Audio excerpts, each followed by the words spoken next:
Grande Fábio, querido, boa noite, tudo bem? O som tá legal?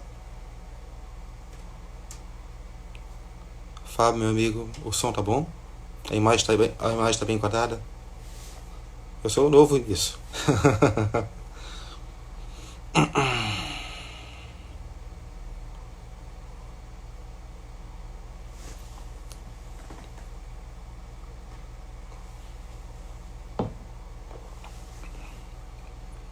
Ótimo, muito bom.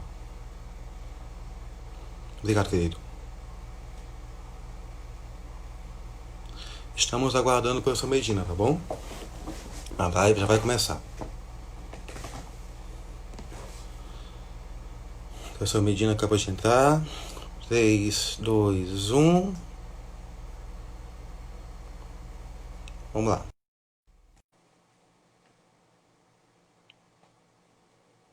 Vamos lá. Professor Medina, Olá, boa tudo noite. bem? Melhor agora. Graças a Deus, você tá bem? Tudo certo, Daniel? Você Melhor sabe agora. que quando a gente vai chegando numa certa idade, a gente vai tendo dificuldade em acessar essas coisas de live e tal. Eu estava A esperando que tecnologia. você me adicionasse, estava esperando que você me adicionasse na conversa, e daí eu saí procurando aqui e eu adicionei daí a... Pois é, professor. Essa é aqui é a minha primeira live que eu estou fazendo.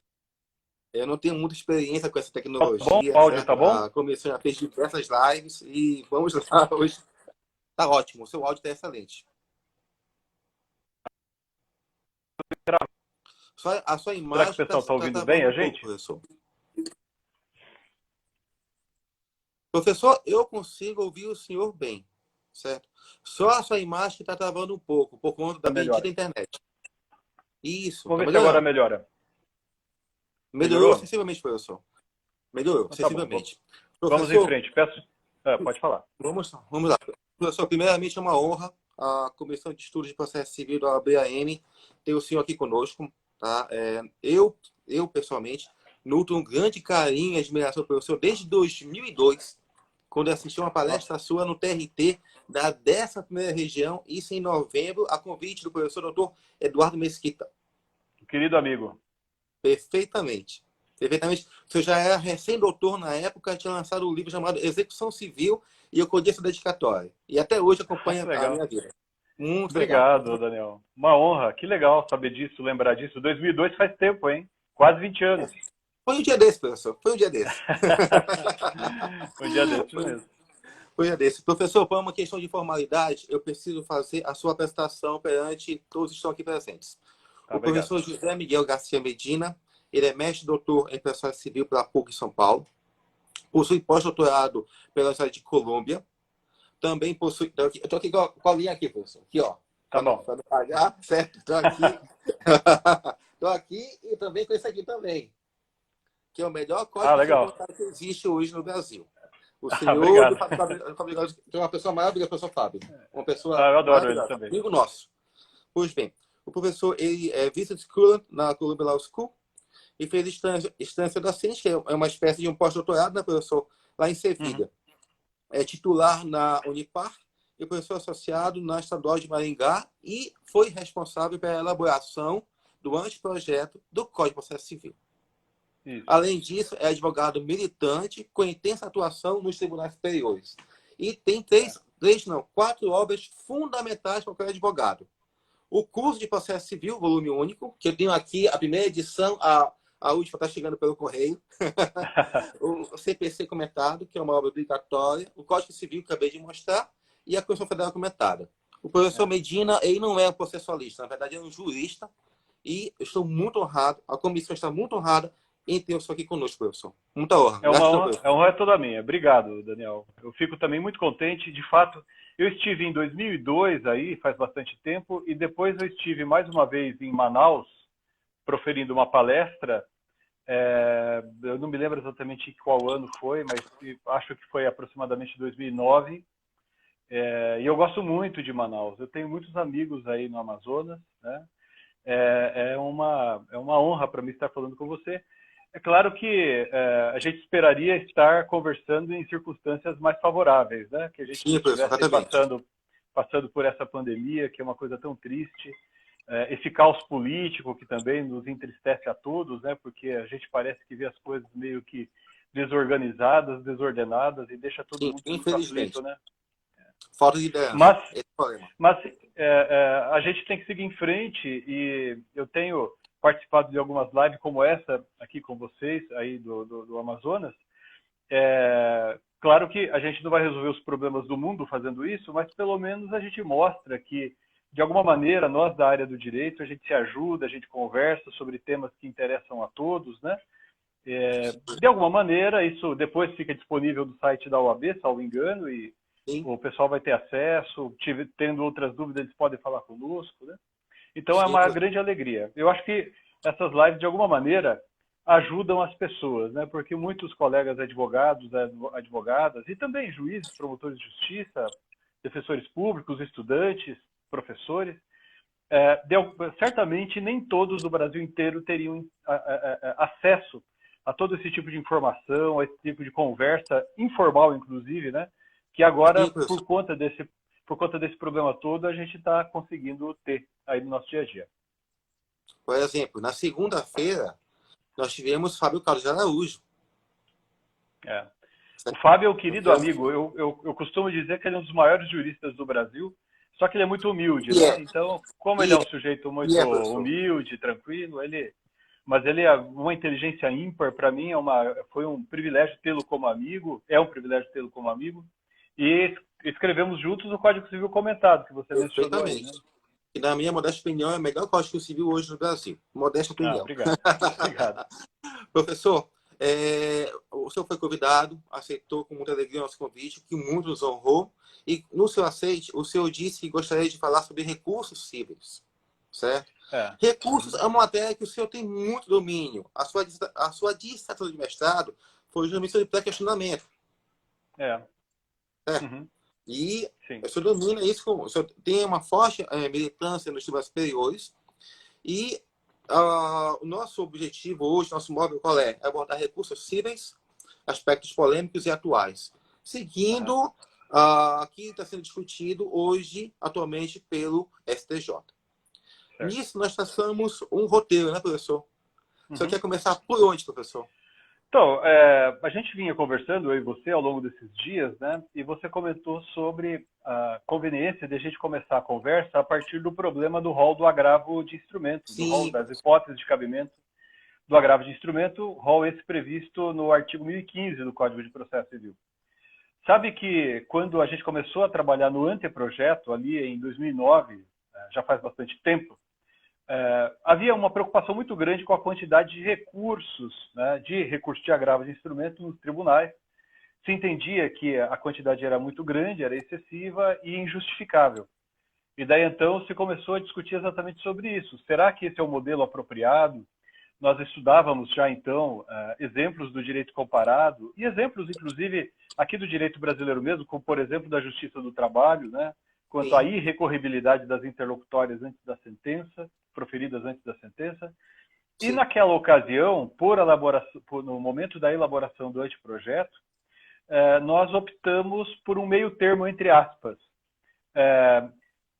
Um modelo parecido com o que é previsto, salvo engano, na lei dos juizados federais, algo parecido com o seguinte: caberia recurso de agravo de instrumento contra decisões interlocutórias que versassem sobre tutela provisória, que sim, depois veio se chamar tutela provisória, mas na época tutela da urgência e da evidência, né? E também decisões interlocutórias que versassem sobre o mérito. A redação original do artigo, que depois veio se tornar o artigo 1015, ela era muito clara quanto a essa opção radical, né, que foi uma opção radical tomada por aqueles que elaboraram o anteprojeto do novo CPC. como E senhor. nós, quando trabalhamos com o anteprojeto, nós propusemos, né, os membros da comissão propuseram exatamente isso, que só caberia agravo de instrumento nesses casos. Nos demais casos, se houvesse flagrante ilegalidade, daí poderia caber mandado de segurança. Então essa Sim. foi uma opção assumida naquela época. Na Bom, qualidade de uma sociedade recursal, né, professor?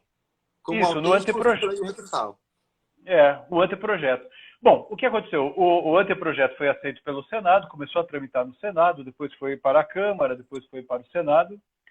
E os deputados e senadores, e sim também os juristas que acompanharam os trabalhos das comissões que foram se formando ao longo da tramitação do projeto, né, foram incluindo outros incisos no artigo 1015, né, no que hoje é o artigo 1015. Né? Então, é possível perceber que o rol de hipóteses de cabimento previsto no artigo 1015 do Código de Processo Civil é um rol bastante heterogêneo, né? É um rol que não tem uma relação lógica, digamos assim. Né?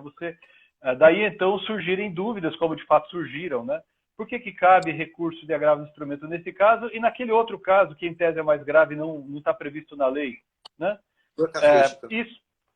Isso porque o legislador, conforme foi elaborando o projeto, né, na tramitação, ele foi inserindo hipóteses de cabimento do rol do artigo 1015 de uma maneira não muito criteriosa, chamemos assim. O artigo começou a ser aplicado, o código entrou em vigor em março de 2016, né, o texto começou a ser aplicado e, claro, um monte de dúvidas começaram a surgir, assim também na doutrina, a questão de saber se o rol era taxativo, não era taxativo, se era taxativo, mas admitia interpretação analógica, interpretação extensiva, etc. Né? Até nós chegarmos a essa orientação que foi afirmada não tão já recentemente pelo STJ, mas ainda assim recentemente pelo STJ, no sentido de que as hipóteses de cabimento previstas no artigo 1015 estão em uma são hipóteses apresentadas um rol taxativo, mas é uma taxatividade mitigada pela urgência. O que significa dizer que o rol é taxativo, mas é uma taxatividade mitigada pela urgência? Mais ou menos o seguinte, aliás, isso é um ponto interessante da gente começar conversando sobre isso, sim, porque o fato de a tese ter sido construída com essas expressões tem induzido muita gente em erro. O que é taxatividade mitigada pela urgência? O que a ministra Nancy Andrighi quis dizer no seu voto foi o seguinte: primeiro, o rol é taxativo. O rol não é exemplificativo. Aliás, no voto dela, ela diz, olha, é taxativo e, na opinião dela, não se admite interpretação analógica, não se admite interpretação extensiva. Né? Então, o que está previsto ali é o que é para estar previsto ali mesmo. No entanto, no voto dela, ela constrói como que uma nova hipótese de cabimento do agravo de instrumento, que significa basicamente o seguinte: toda vez que a parte conseguir demonstrar que é inútil para ela aguardar o momento da interposição da apelação, né? É inútil para ela aguardar o momento de interposição da apelação, para daí discutir aquela decisão interlocutória, nesse caso, será admissível o agravo de instrumento. Perceba, isso é uma coisa importante. Rigorosamente, na hipótese, eu não estou diante de urgência propriamente dita. Por quê? Porque quando eu falo em urgência, eu posso estar diante de um dos requisitos que autorizam, por exemplo, a concessão de efeito suspensivo ao agravo de instrumento. Né? Se eu tenho probabilidade da existência do direito afirmado no recurso, e além disso, eu estou diante de uma circunstância em que há urgência, há um risco, etc., eu poderia, então, afirmar, como inclusive eu já vi gente afirmando, que toda vez que se admitir o agravo de instrumento por conta da taxatividade mitigada, fora do rol taxativo do artigo 1015, estaria presente o requisito para concessão do efeito suspensivo? A resposta é negativa, porque rigorosamente não é de urgência que nós estamos falando ali. Não é urgência no sentido de perecimento do objeto, por exemplo. Né? A expressão a mais apropriada seria toda vez que o recorrente demonstrar que não é útil para ele aguardar o momento da apelação para discutir a decisão interlocutória. Né? Então, por exemplo, no caso da competência, que é a hipótese mais comum, que foge do rol do artigo 1015, admite-se o agravo de instrumento, justamente por causa dessa cláusula adicional, chamemos assim, da taxatividade mitigada, mas o recurso não vai ter necessariamente efeito suspensivo. O agravo de instrumento, como regra, em nosso sistema, não tem efeito suspensivo. E no caso da competência, que foge, né, das hipóteses previstas no rol do artigo 1015, mas que vai acabar sendo admitida essa interposição por conta da taxatividade mitigada, no caso do agravo de instrumento, contra a decisão que delibera sobre competência, não haverá necessariamente efeito suspensivo. Agora, o artigo 1015 do Código de Processo Civil, a meu ver, ocupa a posição ali de um dos piores artigos do Código, né? Não foi, eu não culpo o pessoal que trabalhou na elaboração do texto ao longo da tramitação do projeto, né? Mas o fato é que realmente acabamos criando um mostrengo ali no final, né?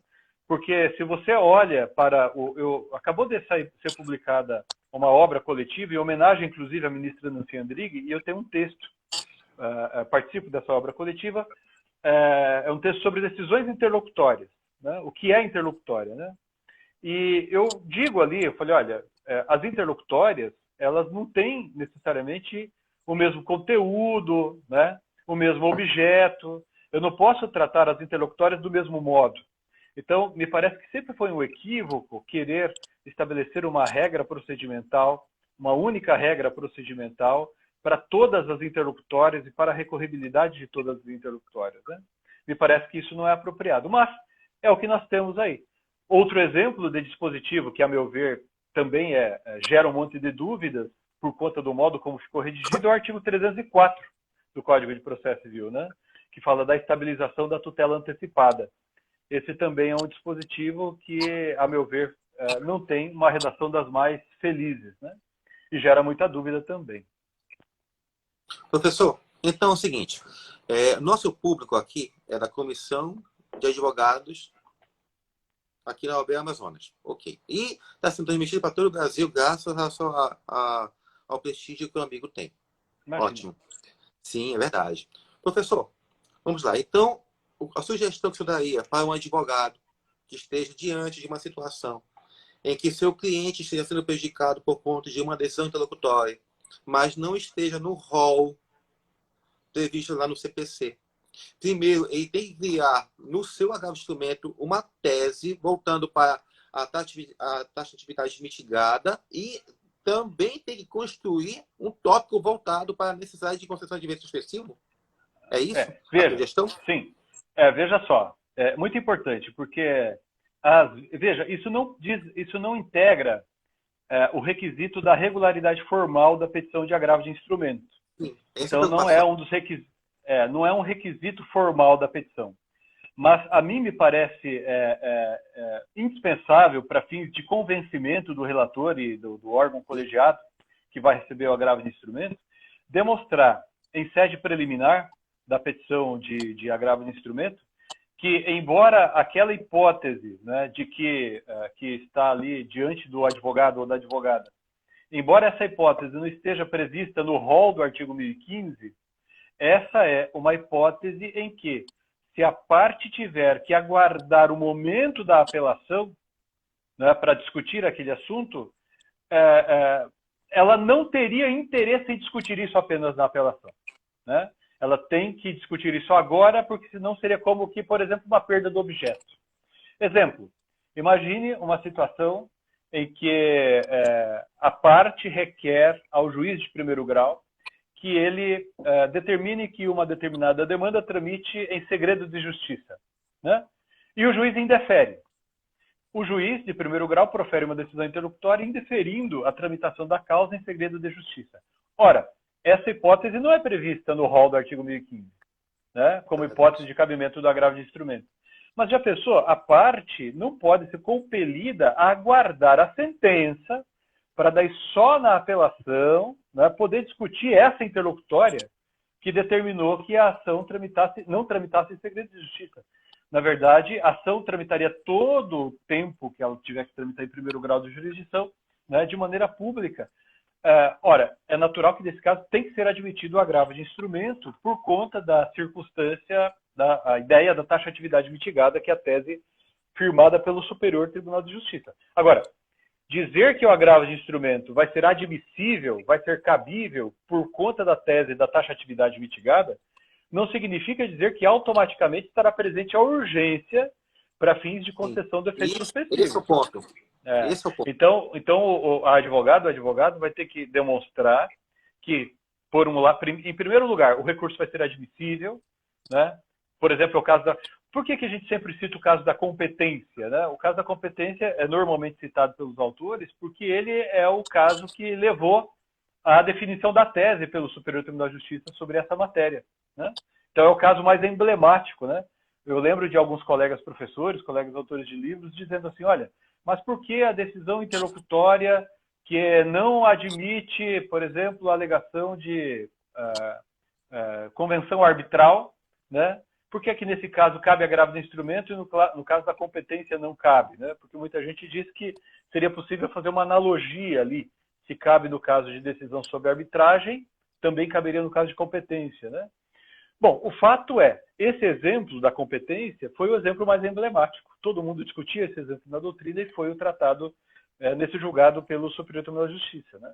Agora, se, por exemplo, uma decisão interlocutória proferida por um juiz em Manaus, né, ele se dá por incompetente e diz que o juízo competente é o da Justiça Estadual da comarca, por exemplo, de uma das comarcas do estado de São Paulo, né? Essa decisão interlocutória, recorrível por conta da taxatividade mitigada, eventualmente, eu não consigo demonstrar que há urgência para o fim de suspender, né, os efeitos daquela decisão, né? Porque poderá haver circunstâncias que permitam a tramitação da ação sem que isso cause prejuízo à parte, né? Ainda que em outro juízo, né? Agora, o pronunciamento vai ser imediatamente impugnável, imediatamente recorrível. Professor, e a pergunta que muita gente faz, muitos colegas fazem é o seguinte, é que a intenção do legislador é ter um rol taxativo. E isso foi feito. Ok. De forma casuística, mas foi feito. Certo. Aí vem a jurisprudência, a STJ, e modifica isso de certa forma, trabalhando com a ideia de uma taxatividade mitigada. Levando em conta a cultura judiciária que existe no Brasil, nós temos excelentes juízes, que isso fica bem claro, mas que não há um respeito muito forte ainda à cultura dos precedentes, ao regime de precedentes. Isso não traria uma certa instabilidade, não seria uma espécie de uma afronta à segurança jurídica, na sua opinião? O modelo que nós temos agora, a partir dessa decisão proferida pelo Superior Tribunal de Justiça, é um modelo complexo pelo seguinte: eu, como parte, eu, advogado da parte, sempre que eu estiver diante de uma decisão interlocutória proferida contrariamente aos interesses do meu cliente, eu acabarei me colocando na contingência de ter que agravar, né? Porque, veja, eu posso dizer que há situações em que, evidentemente, cabe o agravo de instrumento, por força ali do rol do artigo 1015. Mas se a hipótese não estiver prevista no rol do artigo 1015, eu tenho que argumentar para demonstrar que, naquele meu caso, incide a tese da taxatividade mitigada. Então, um exemplo bastante comum que a gente vê no nosso escritório. A decisão do juiz que indefere uma prova. Bom, eu posso estar diante de uma decisão do juiz que indefere uma prova pericial, que teria por um objeto uma circunstância ou uma coisa mesmo, que seria objeto da perícia, que pode se modificar ou se perder. Daí eu consigo demonstrar, né, que eu posso perder interesse em discutir isso só na apelação, por exemplo. Agora, eu posso estar diante, sei lá, de uma decisão do juiz que indeferiu a prova auditiva de uma testemunha qualquer, né?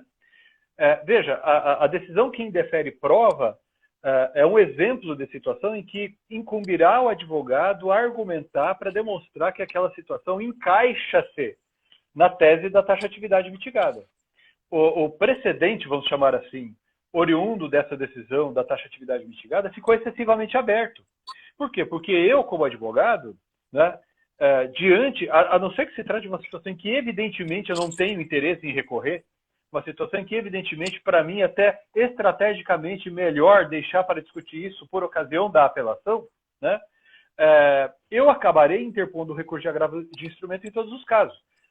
O que esse mesmo precedente deliberou foi que, em tais situações, se o recurso de agravo de instrumento não for admitido porque o tribunal entender que a tese da taxatividade mitigada não se aplica ao caso, eu reservo para mim, eu mantenho para mim o direito de recorrer de novo depois, né? Daí eu vou impugnar a interlocutória quando interpuser a apelação. Você fez uma menção aí à questão dos precedentes. Nesse caso, veja, eu não gosto muito de usar a expressão precedente, mas a gente usa comodatis causa, porque é o modo como essa expressão tem sido empregada entre nós no direito brasileiro. Então, Isso mesmo. para aqueles que são especializados, estudiosos da matéria, sabem que não é precedente no sentido do common law. Isso, Porque no direito brasileiro, quando o STJ, e assim também o Supremo Tribunal Federal, eles fixam uma tese, eles já deliberam, vamos chamar assim, grosso modo, sobre aquilo que seria a ratio decidendi que, no sistema de precedente tradicional, incumbiria às partes, aos juízes, descobrirem uma decisão anterior, né? No sistema brasileiro, quando os tribunais de cúpula proferem decisões dessa natureza, eles já deliberam sobre a tese, ou eles já dizem, olha, a tese, ou seja, a ratio decidendi, ou seja, o princípio que você vai ter que extrair desse meu julgamento é esse aqui, né? Agora, se o tribunal faz isso, o Supremo e o STJ fazem isso, eles já deveriam, rigorosamente, estabelecer isso de maneira mais clara, né? Não é o que aconteceu nesse caso. E por não ter sido isso o que aconteceu nesse caso, você, eu, todos os nossos colegas, nossas colegas que são advogadas e advogados, vão acabar tendo que interpor agravo de instrumento em boa parte dos casos, né? Porque, diante da possibilidade do recurso ser conhecido, admitido e a questão ser resolvida desde logo, pode valer a pena correr o risco de interpor o agravo de instrumento. É uma saída. Uma saída. Professor, a gente tem meia hora, ainda tem muita coisa para falar de taxa de atividade mitigada, mas é melhor a gente partir para um outro assunto, senão a gente vai perder a temática. Professor, outro assunto que a gente poderia abordar, no nosso roteiro a gente trabalhou, foi a questão referente à reclamação. Certo. A vedação de se utilizar reclamação em sede de RESP, para garantir a autoridade do julgado. O STJ, recentemente, proferiu uma decisão negando a possibilidade. Eu gostaria que o senhor abordasse isso. Bom, esse assunto é, a meu ver, um dos mais expressivos hoje, mais importantes hoje, para aqueles que lidam com o recurso extraordinário e especial, para aqueles que atuam ou pretendem fazer com que sua causa chegue aos tribunais superiores, né? O modelo que nós temos hoje no Código em vigor é bem diferente do modelo que a gente tinha quando o Código de Processo Civil de 2015 foi aprovado, antes de ele entrar em vigor. A redação inicial do artigo 1030 do Código de Processo Civil previa que a presidência ou vice-presidência, conforme o caso, conforme o Estado, né? A presidência ou vice-presidência do tribunal local serviria como uma espécie de mero ponto de passagem do recurso extraordinário e do recurso especial.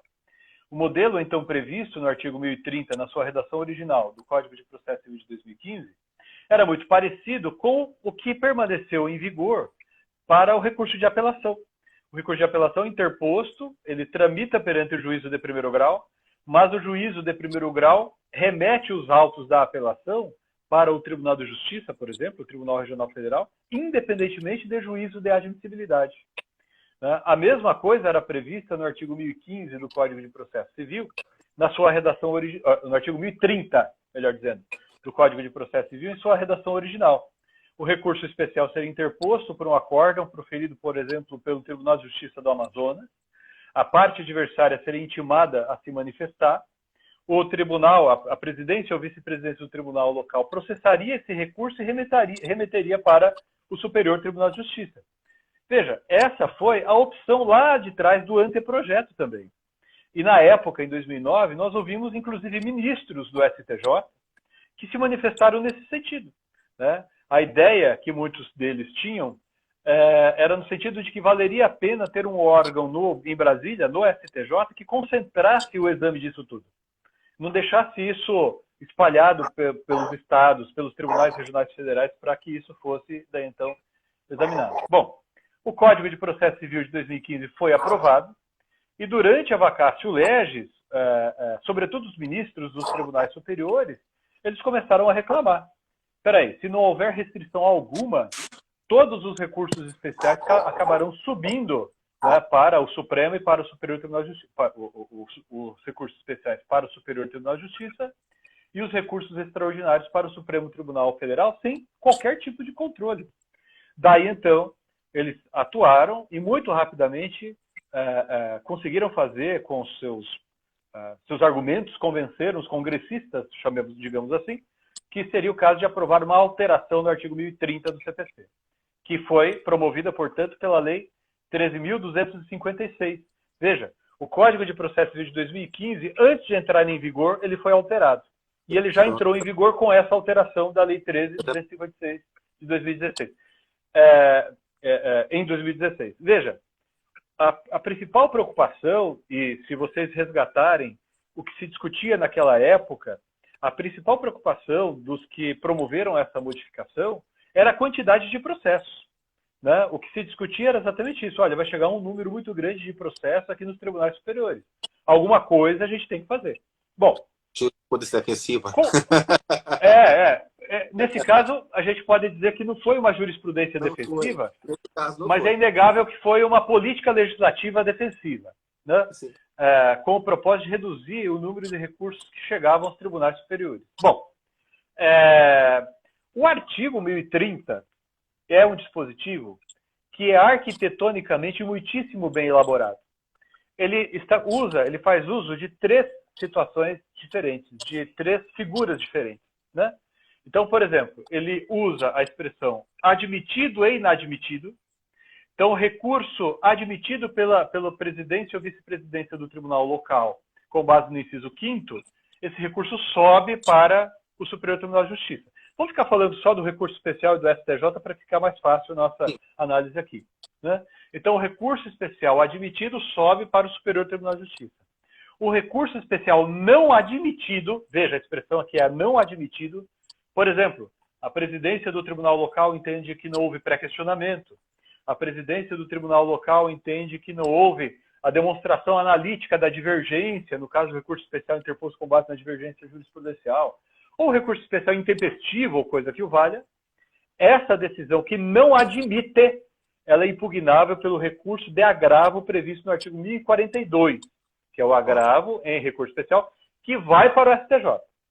Agora, no inciso 1º, o legislador, no artigo 1030, ele usa uma outra expressão. Ali ele não fala em não admitir o recurso especial, ele fala em negar seguimento ao recurso especial. E quando é que ao recurso especial será negado seguimento pela presidência ou vice-presidência? Aí no Amazonas eu não sei se é presidência ou vice-presidência. Aqui no Paraná é uma das vice-presidências, né? Mas, enfim, a presidência ou vice-presidência, quando é que vai negar seguimento? A hipótese mais comum, que interessa aqui para nós agora, é o caso em que tiver tese firmada em julgamento de recurso especial repetitivo, lá no Superior Tribunal de Justiça, e o meu recurso especial for contrário a essa tese. Ou a decisão impugnada pelo meu recurso especial estiver em conformidade com essa tese, né?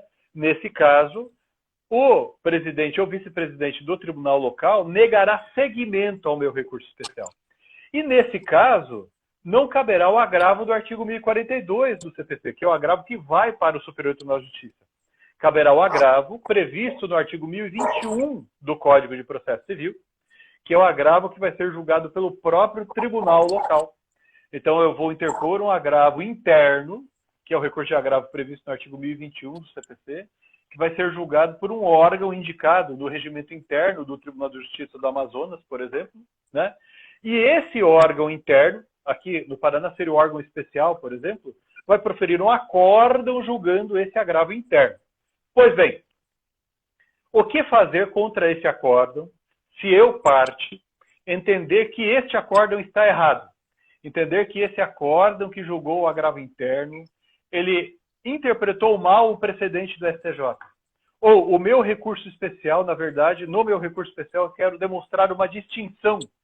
Ou no meu recurso especial eu quero demonstrar que o precedente lá do STJ está superado. Se eu quero, de alguma maneira, demonstrar que este acórdão proferido pelo Tribunal de Justiça, o Tribunal Regional Federal, que rejeitou o meu agravo interno, né, interposto contra a decisão que negou o seguimento, né, ao meu recurso especial. Se eu quero demonstrar que ele está errado, qual é o caminho previsto no artigo 988 do CPC? Que, aliás, foi alterado também pela Lei 13.256. O caminho previsto no artigo 988 é o da reclamação. O artigo 988, com a alteração da Lei 13.256, passou a prever no parágrafo 5º, né, que não caberia reclamação contra decisões que não respeitassem, né, o precedente do STJ, salvo quando esgotados os recursos cabíveis da instância local. Né? Então, se eu interpus o meu agravo interno, se eu fiz todo o caminho, percorri todo o caminho recursal, né, daí, de acordo com esse parágrafo 5º, inciso 2º do artigo 988, caberia a reclamação.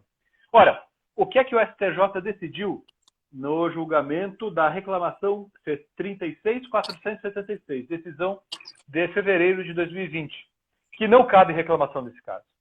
E também aqui, a leitura atenta da íntegra do acórdão revela que foi uma decisão de política judiciária, porque também aqui os ministros do STJ, em sua maioria, a maioria foi apertada nesse caso aqui, mas em sua maioria os ministros da Corte Especial do STJ entenderam que haveria um número muito grande de reclamações contra decisões dos tribunais locais que supostamente não teriam respeitado o precedente. Mais então, uma vez, a jurisprudência defensiva entrando em cena. Sim, esse é a meu ver, nesse caso, a gente está diante de uma manifestação da jurisprudência defensiva. Né? Abrindo parêntese aqui, já que a gente já falou da jurisprudência defensiva mais de uma vez, os ministros dos tribunais superiores falam sobre isso abertamente.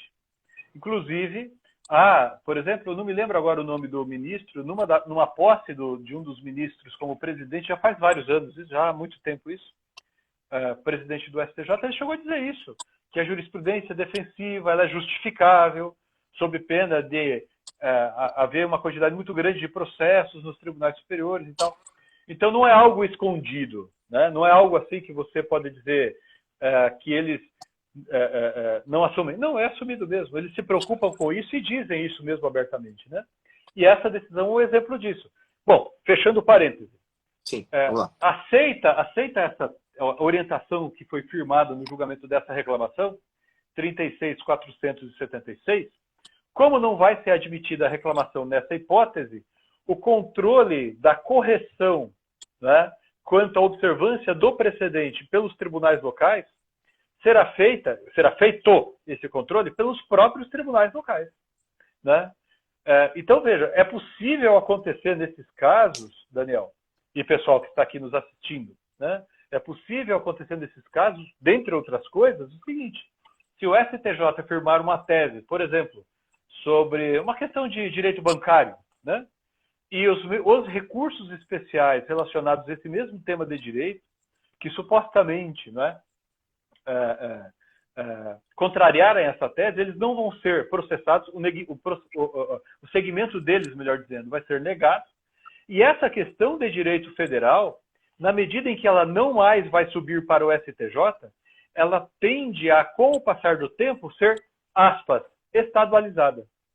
Então imagine, por exemplo, né, que se firme uma tese no julgamento de recurso especial repetitivo sobre fornecimento de água, fornecimento de energia elétrica, né, sobre questões dessa natureza. A partir do momento que se firma essa tese, e é admitida essa orientação que foi firmada aqui pelo STJ, não vai mais subir recurso especial e não vai mais subir reclamação. Consequentemente, só os tribunais locais vão deliberar sobre isso. E daí vem a pergunta: quando é que o STJ vai poder, por exemplo, aprimorar o seu precedente? Quando é que o STJ vai poder, por exemplo, superar o precedente? Quando é que o STJ vai poder demonstrar, digamos, fazer um ajuste fino no precedente, dizendo, olha, essa orientação vale para o contrato de leasing, mas não vale para aquele outro tipo de contrato, vale para locação para fins não residenciais, não vale para locações residenciais, porque isso pode ser necessário. Ora, isso vai ser admissível, vai ser viabilizado, digamos assim, nos casos em que, por sorte, um recurso especial subir. Então, se a presidência do Tribunal de Justiça do Amazonas for mais tolerante, já vamos dizer assim, que a presidência do Tribunal de Justiça de São Paulo para a subida de recursos especiais, daí os recursos especiais vão chegar lá no STJ e isso vai permitir que eles revisem a tese.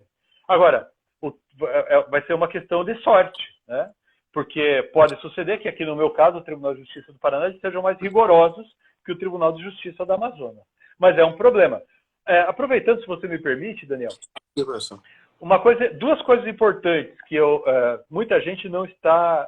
muita gente tem falado sobre a reclamação, mas muita gente não tem comentado isso. A primeira O Supremo Tribunal Federal ainda admite reclamação quando não respeitada a tese firmada em recurso extraordinário pelo STJ.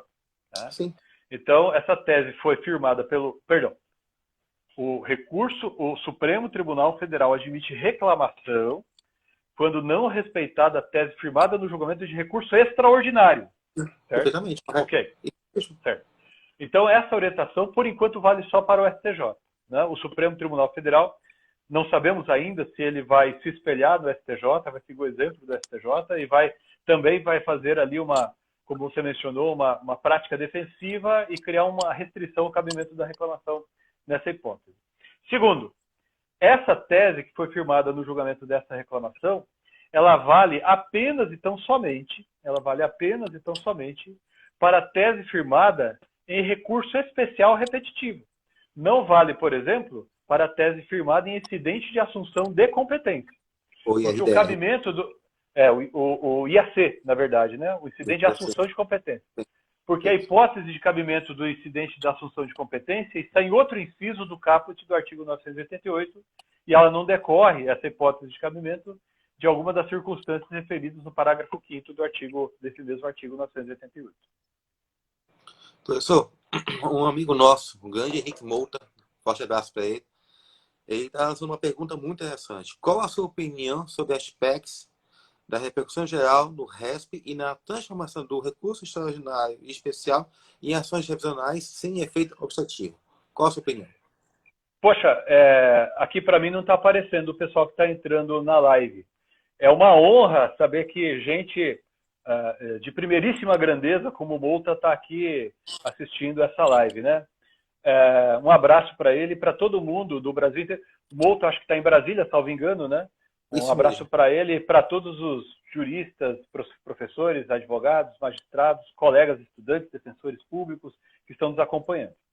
Bom, vamos por partes, né? Primeiro o requisito da relevância da questão federal para o recurso especial.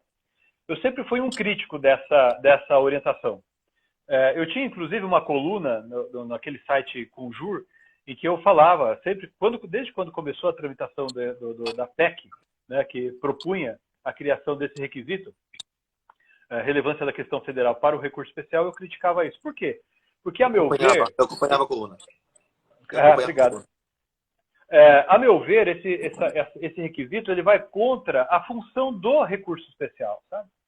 O recurso especial, hoje a gente fala muito da função nomofilática dos tribunais superiores, que os tribunais superiores desempenham através do julgamento de recurso extraordinário e de recurso especial.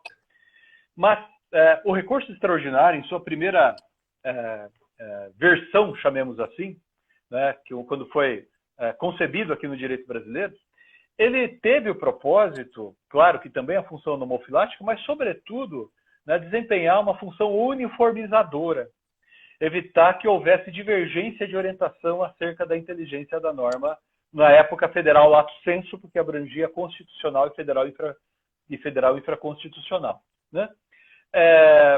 Ora, se eu passo a entender como, por exemplo, uma das versões da PEC que está tramitando, no sentido de que, por exemplo, não vai mais se admitir recurso especial para discutir temas como alguns que a gente mencionou. Eu vi ministros defendendo que não se admite, salvo situações excepcionais, recurso especial para discutir relação de consumo, para se discutir fornecimento de água, energia elétrica, né? E temas dessa natureza.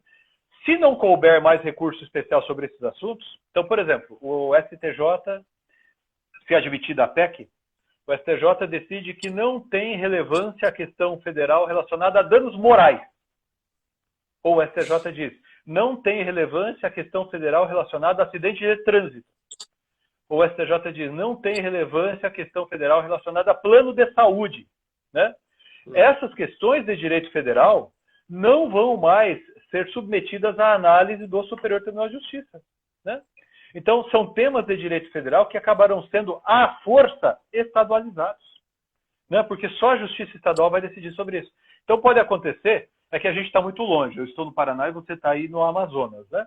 Mas imagine, aqui no estado do Paraná, um acidente de trânsito que aconteça entre uma pessoa que resida no Paraná e uma pessoa que tem domicílio no estado de São Paulo, e o acidente acontece aqui no estado de Santa Catarina. Todo mundo desce para a praia, se um dia a gente puder voltar de novo à praia como podia antigamente, né? Todo mundo desce para a praia, todo mundo desce para a praia de Santa Catarina e há um acidente de trânsito ali. Se eu quiser mover a ação de indenização, e se o STJ firmar a orientação de que não cabe recurso especial para discutir acidente de trânsito, o que é que eu vou fazer?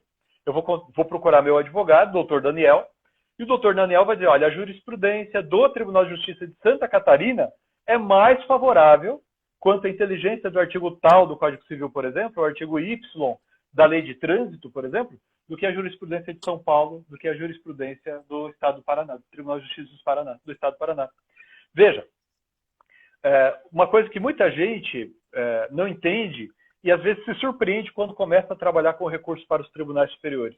O que está em jogo, quando nós falamos de recursos para os tribunais superiores, não é o texto legal. O texto legal não muda, né?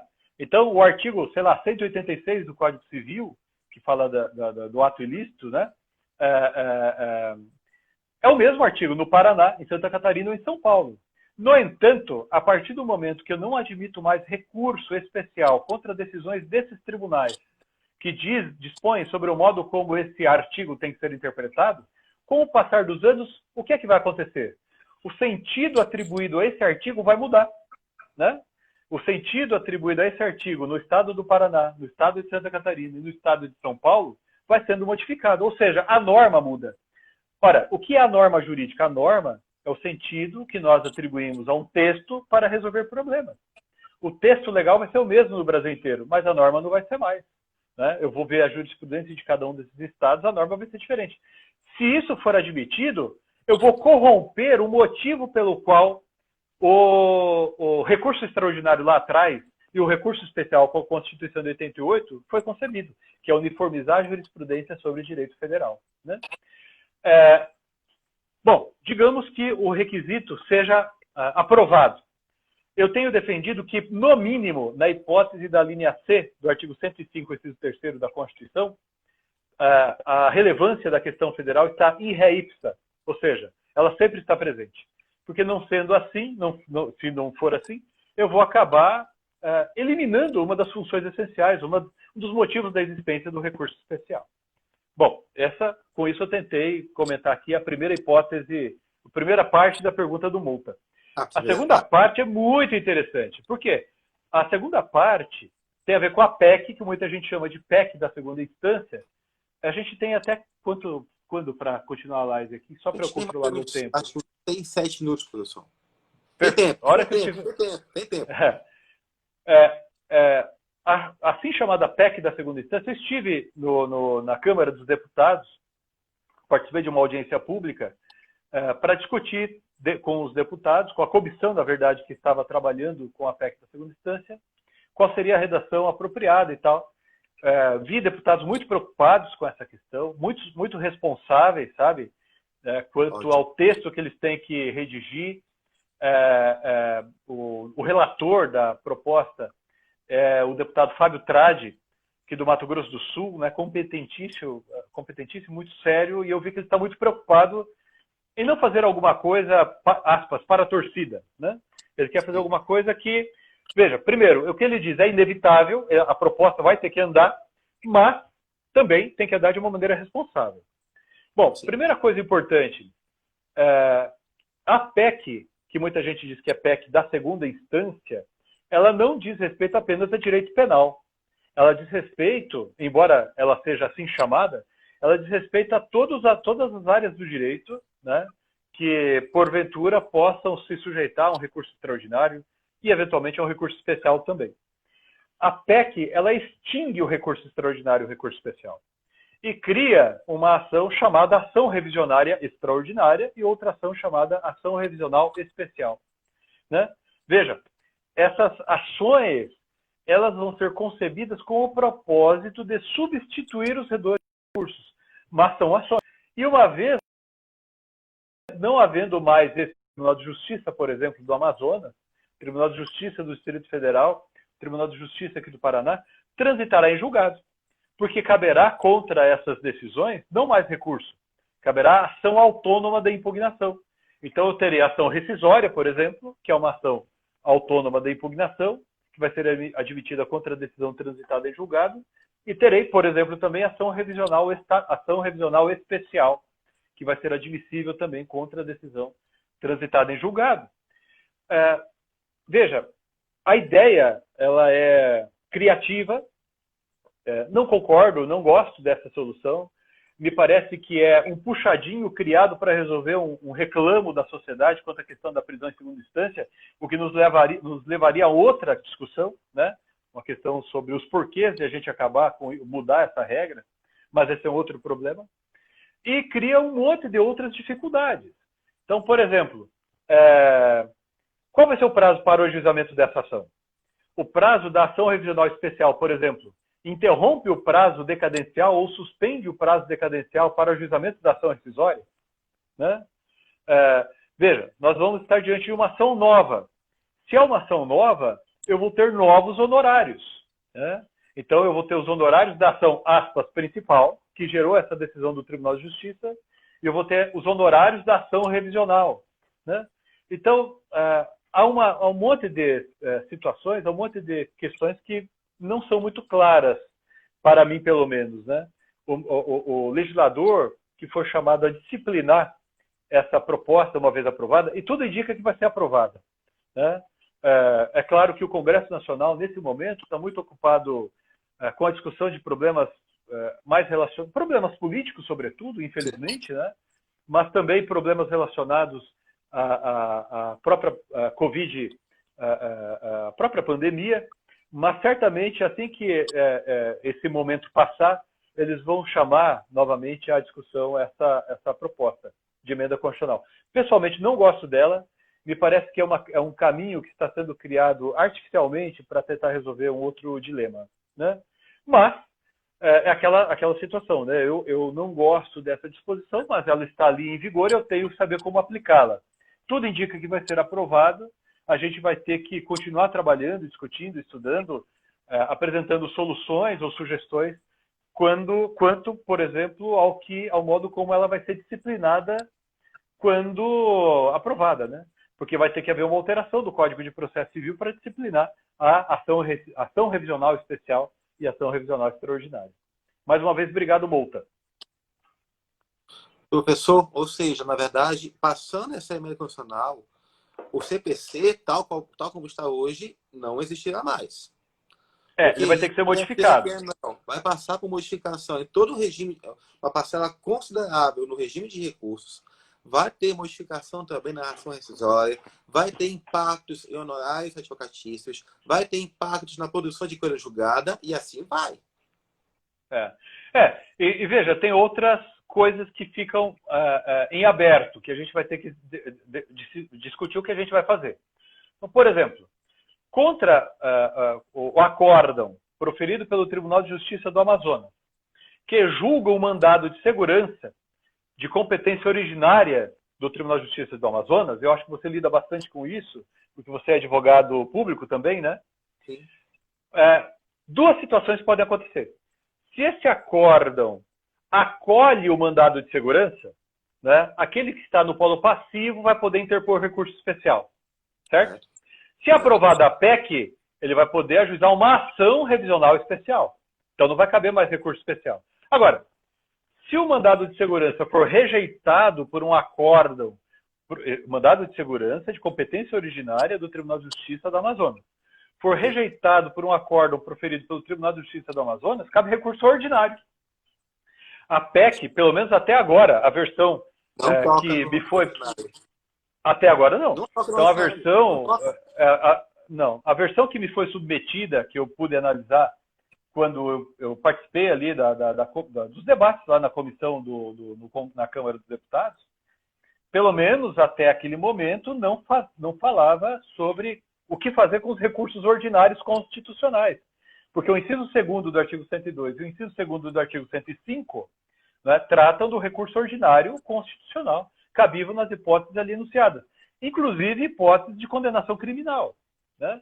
Então, como é que vão ficar essas situações? A PEC vai tratar delas também? A PEC não vai tratar delas? Como é que isso fica? Então, não é uma situação tão simples assim. Não é. É errado dizer, e algumas pessoas dizem, que é uma mera transformação do recurso especial em ação revisional especial. Não é uma mera transformação. Não é Né? isso. Porque você extingue o recurso especial e cria uma figura nova. Né? E isso, sem dúvida alguma, vai dar bastante trabalho.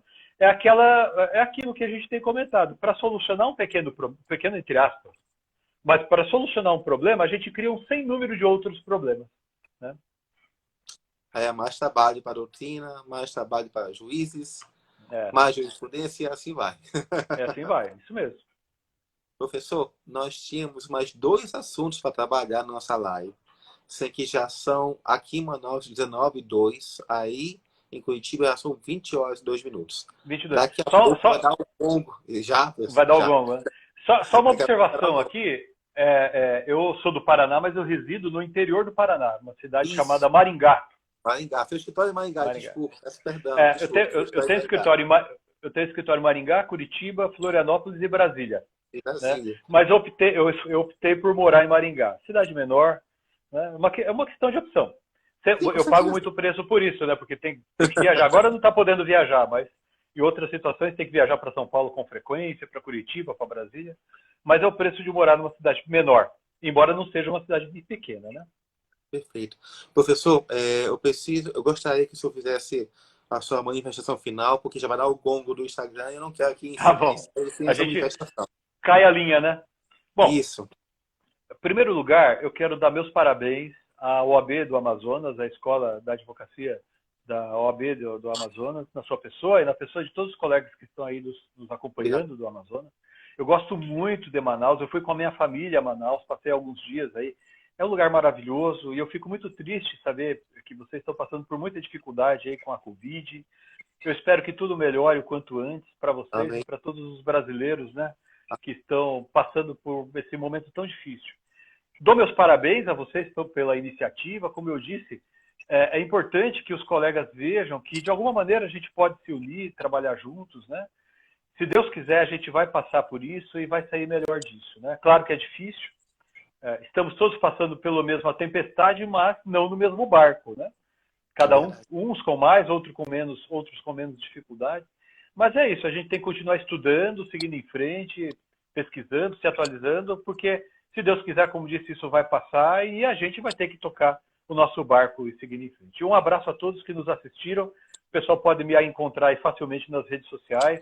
As questões que a gente não tiver conseguido responder, a gente vai respondendo com o passar do tempo. Obrigado mais uma vez. Professor Medina, nossos agradecimentos ao AB, na pessoa do presidente Choi, e a Comissão de Processo Civil agradecem muito ao senhor, tá? O AB e a comissão estão de portas abertas para o amigo. Espero que possamos trabalhar juntos em outros projetos logo.